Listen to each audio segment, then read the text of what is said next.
Jalpaiguri road. আমি এখন দাঁড়িয়ে আছি জলপাইগুড়ি রোড স্টেশনে।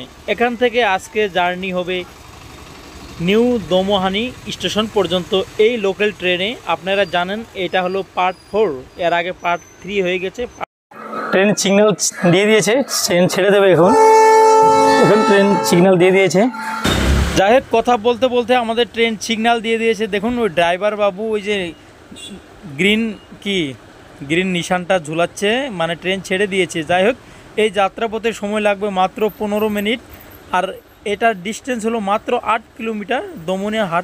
দমনি পর্যন্ত মাত্র 8 কিলোমিটার। তো সবাই সঙ্গে থাকবেন, দেখাবো এই যাত্রাপথে আমরা কি কি দেখতে পাই, চারিদিকে ভিউ, এবং কোন ট্রেন আমাদের ক্রসিং করে যায় বা টেক অফ করে যায়, সবাইকেই দেখাবো আমি। চলুন তাহলে যাত্রা শুরু করে দেই, আজকের যাত্রা।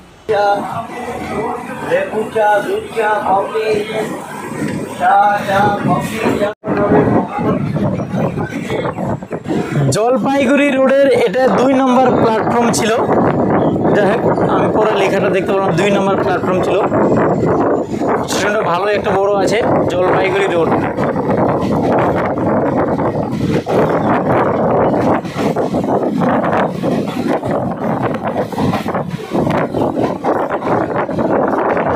পরবর্তী স্টপেজ এখান থেকে মাত্র 8 kilometre, Domohani. Jalpaiguri road. Bye bye জানাচ্ছি। জলপাইগুড়ি রোড থেকে যদি কোনো আমার ভিডিও দেখছেন, কমেন্ট করে যাবেন। চারিদিকে সবুজ ধান, দেখুন জমিতে চাষ করা ধানগুলো দেখুন। এইসব দৃশ্য না শুধু আমি বলি আমাদের আসাম বা ওয়েস্ট বেঙ্গল রাজ্যেই পসিবল। আসলে আপনার সবুজ সবুজ চারিদিকে দেখা যায়, গ্রিন দেখা যায়। আমাদের আসাম বা ওয়েস্ট বেঙ্গল রাজ্যেতেই পসিবল, শুধু এইসব গ্রিন এখানেই দেখা যায়, চারিদিকে হারিয়ালি। এই দৃশ্যগুলো দেখে আমার এরকম লাগছে যে বিশেষ করে আমাদের গ্রামেই এসে গেছি আমরা। আমাদের গ্রামের সেম কোয়ালিটি বা সেম দৃশ্যই আমাদের গ্রামে বা আমাদের বাড়ির পিছনে এভাবেই সবুজ ধান লাগানো আছে, বা বাড়ির আশেপাশে এভাবে গাছ বনলতা সাজানো আছে, সেম পরিবেশ। আমি সেজন্যই বলি আসাম আর ওয়েস্ট বেঙ্গল রাজ্যে শুধু আমরা নাম মাত্র ভাগ করে রেখেছি, পরিবেশ ওয়েদারটা একই হয়ে গেছে বা একই আছে, শুধু আমরা নাম বা একটু কলম দিয়ে বর্ডার করে রেখেছি। বাকি দৃশ্য, পরিবেশ এবং ওয়েদার সব একই আছে। দেখুন কত সুন্দর লাগছে এই দৃশ্যগুলো। থাকারই কথা পার্শ্ববর্তী রাজ্য।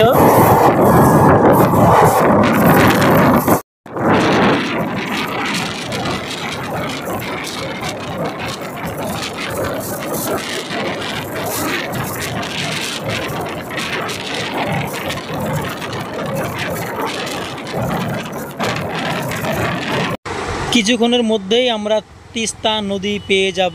দেখুন এটা হলো তিস্তা নদী।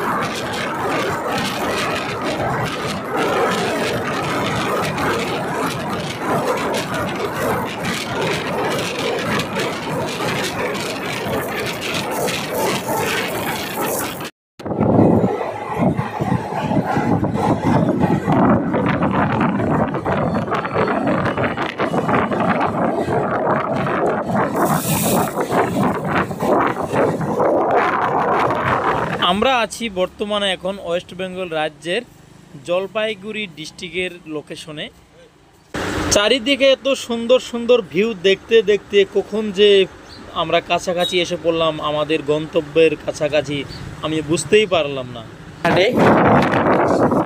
বিশেষ করে যারা শহরে বাস করেন বা শহরে থাকেন, তাদের উদ্দেশ্যে বলবো আপনারা সময় পেলে কখনো আসবেন, বিশেষ করে বৃষ্টির দিনে এইসব গ্রামে ঘুরতে। আপনার মনটা ফ্রেশ হয়ে যাবে খোলা হাওয়া, খোলা বাতাসে।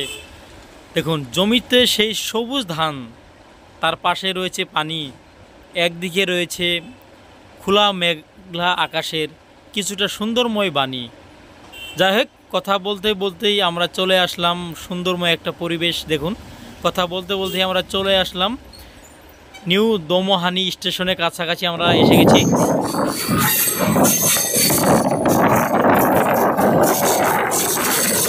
নিউ দমহানি দেখুন, নিউ দমহানি স্টেশনের 1 নাম্বার প্ল্যাটফর্মে আমাদের ট্রেন প্রবেশ করছে বা এন্ট্রি করলো। আমি প্যাসেঞ্জার তো একদম 0% দেখতে পারছি। পরিবেশটাও ওরকম সাফা আমি বলবো না, স্টেশনটা খুব নোংরা। নিউ দমহানি স্টেশনটা একটি লোকাল স্টেশন, বলতে গেলে খুব ছোট্ট একটা স্টেশন। এখানে শুধু লোকাল ট্রেনগুলো স্টপেজ করে, সেজন্যই হয়তো গরু ছাগলে ঘাস খাচ্ছে এই স্টেশনে এসে।